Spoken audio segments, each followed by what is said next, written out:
Drop the phrase calm down from your vocabulary. It's useless in the heat of the moment.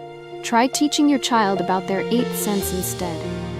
Hey everyone, and welcome back to the channel. I'm Sarah. I want us to just slow down for a second.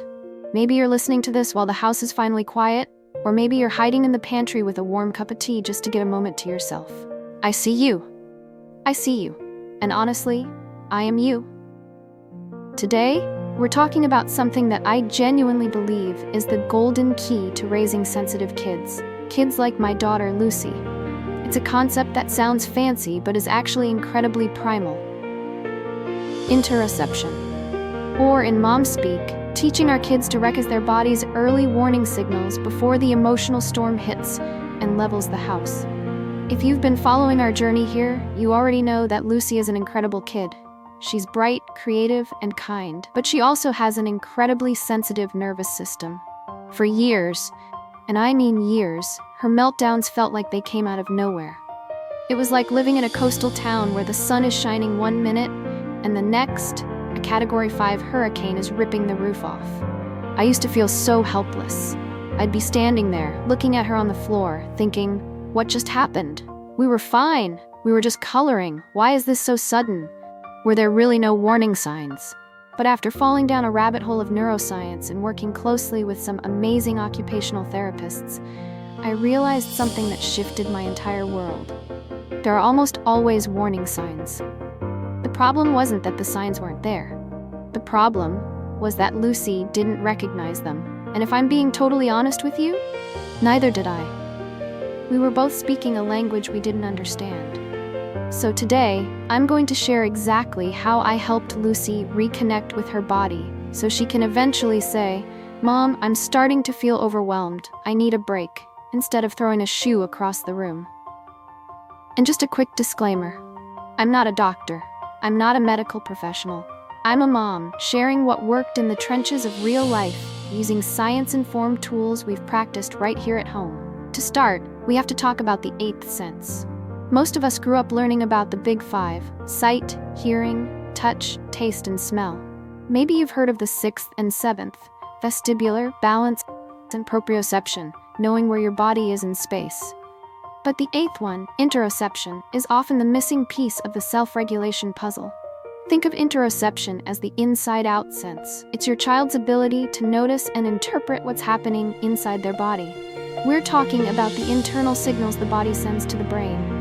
A racing heartbeat, a growling stomach, a full bladder, a wave of heat in the face, or that tight, knotty feeling in the shoulders. For kids like Lucy, and maybe for your child too, that signal system is often scrambled. Sometimes they are oversensitive. A slightly faster heartbeat from running around feels like a panic attack to them. They feel everything at a 10 out of 10. Other times, they are undersensitive. They don't realize they're starving or that they need the bathroom until they are way past their limit. And then, because their body is in distress and they don't know why, they explode. When I learned this, I started seeing Lucy's bad behavior through a totally different lens. A lot of the time, she wasn't being difficult or defiant. She was simply illiterate in the language of her own body. She wasn't cranky because she wanted to push my buttons. She was cranky because her blood sugar had dipped, but her brain hadn't registered the hunger signal yet. Or she was being aggressive because the noise in the room felt like physical pain to her nervous system, but she didn't know she needed to walk away. The first step to helping them isn't teaching them, it's becoming their body detective. If this kind of nervous system first parenting is hitting home for you, and you want more real-life, science-backed tools to help your family thrive, take just 1 second to hit that subscribe button below.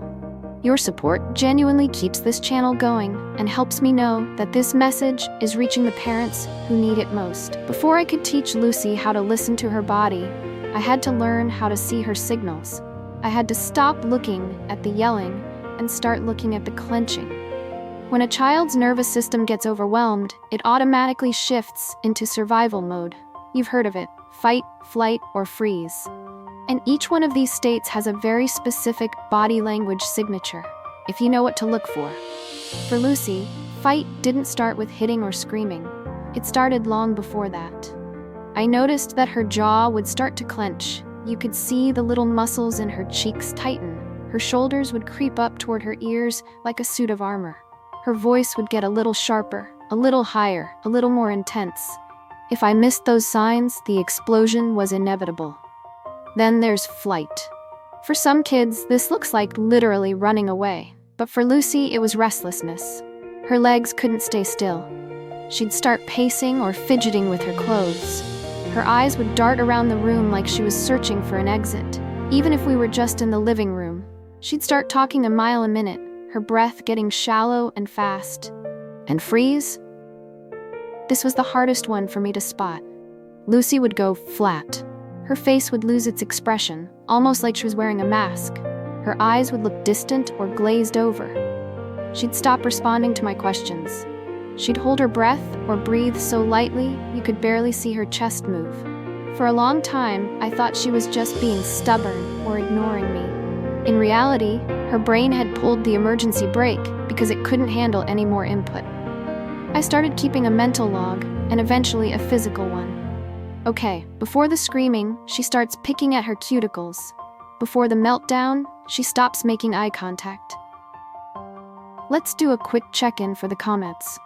Have you ever noticed your child doing something specific or even weird with their body right before a meltdown? Maybe they walk on their tiptoes, grind their teeth, or start humming? If you've seen these pre-storm signals, comment 1. If you're still trying to figure them out, comment 0. Let's see how many of us are doing this detective work together. Here's the thing about kids. They are terrible at doing what we say, but they are incredible at doing what we do. If I wanted Lucy to notice her body, I had to show her what that actually looked like in the wild. I started narrating my own body experience out loud. I know, I probably sounded a little crazy at first, but it works.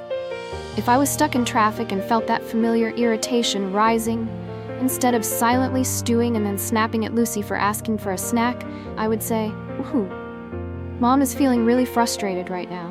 I can actually feel my heart beating faster in my chest, my hands are gripping the steering wheel so tight, my shoulders feel like they're up by my ears." Then, and this is the most important part, I would model the fix right in front of her. Okay, I'm gonna drop my shoulders. I'm gonna take one big, slow breath. Okay? I feel a little better. My heart is starting to slow down. By doing this, I was teaching Lucy 2 massive life lessons. 1, emotions aren't just ideas in our heads, they live in our bodies. And 2, you actually have the power to shift what your body is doing. And guys, after about 6 months of this, it clicked. One day, we were getting ready for her school play, and she walked up to me and said, "Mom, I have butterflies in my stomach. They're fluttering really fast." I almost cried. She didn't scream. She didn't have a meltdown. She identified a physical sensation and gave it a name. That is a massive win for a sensitive soul. Now, we can't teach this stuff in a dry, lecture-y way. No kid wants to sit through a PowerPoint on the nervous system. We have to make it a game. We practice our body detective game when she is calm, fed, and happy. We'll be lying on the grass or sitting on the couch, and I'll ask playful, specific questions. How do your legs feel right now? Do they feel like they want to run a race, or do they feel like they want to be heavy like a sack of potatoes? Are your shoulders up near your ears like a turtle, or are they relaxed and low? We use silly metaphors because they stick in a child's brain. We talk about cooked versus uncooked spaghetti.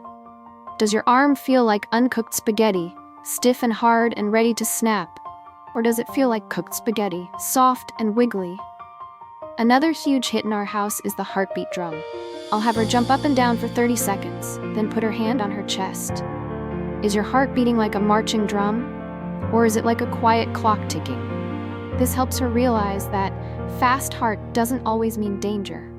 Sometimes it just means I moved my body. If you want to see more of these specific playful parenting games, including some visuals I draw for Lucy, make sure you hit that subscribe button and turn on notifications. I'm planning a whole series on making emotional intelligence fun, and I don't want you to miss out. The next step is building the bridge. We go from body sensation to emotion label. A lot of kids, especially neurodivergent or highly sensitive kids, struggle with alexithymia, which is just a fancy way of saying they have trouble naming emotions. They don't know they are angry. They just know they feel hot and tight. So when I notice a body cue in Lucy, I gently wonder out loud.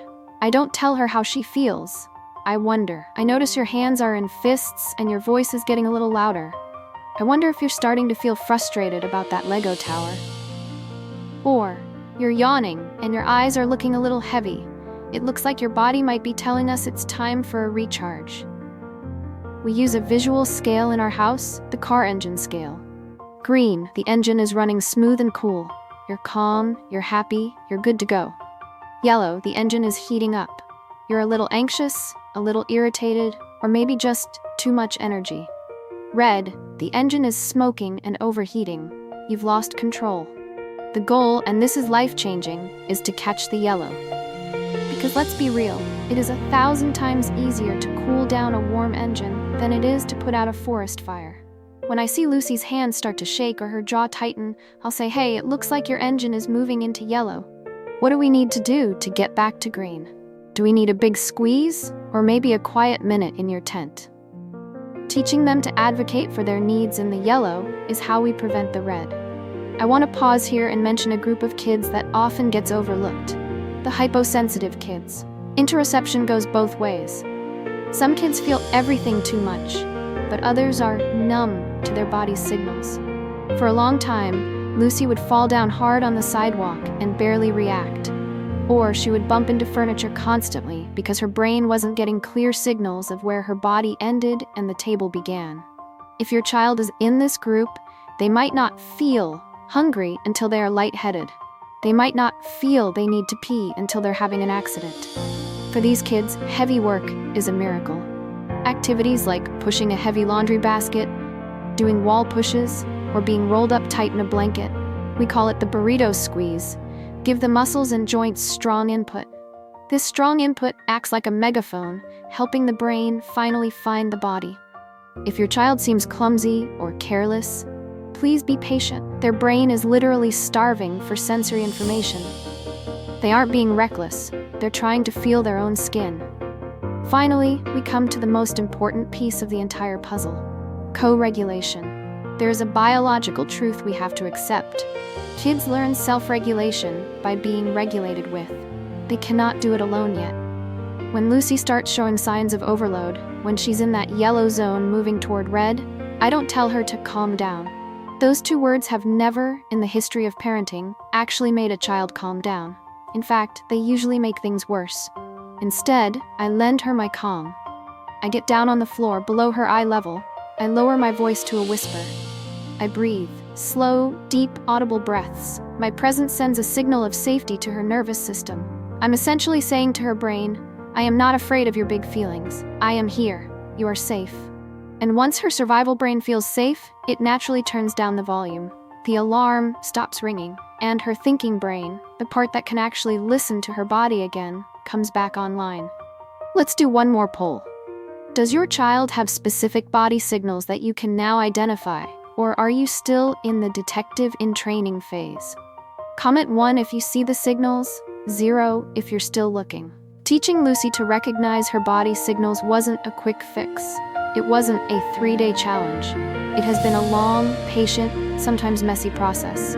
Some days we move 3 steps forward, some days we slide 2 steps back. But the change is real. Last week, we were at a loud birthday party. I saw Lucy stop in the middle of a game. She took a breath, walked over to me and said, "Mom, my ears hurt because it's too loud. I think I'm in yellow. Can we go sit in the car for a minute?" That, right there, is the victory. She didn't have to scream for me to understand her. She noticed the signal, she named the need, and she found a solution. So if you take anything from today, start small. Observe your child's body without judgment. Narrate your own internal signals. Turn body awareness into a game. You don't have to be perfect, you just have to be present and willing to learn this new language alongside your child. Thank you for listening to our story. If this video helped you feel a little more equipped and a little less alone, please give it a like and share it with another parent who is walking this road. I'm Sarah. Take a deep breath. You're doing a great job.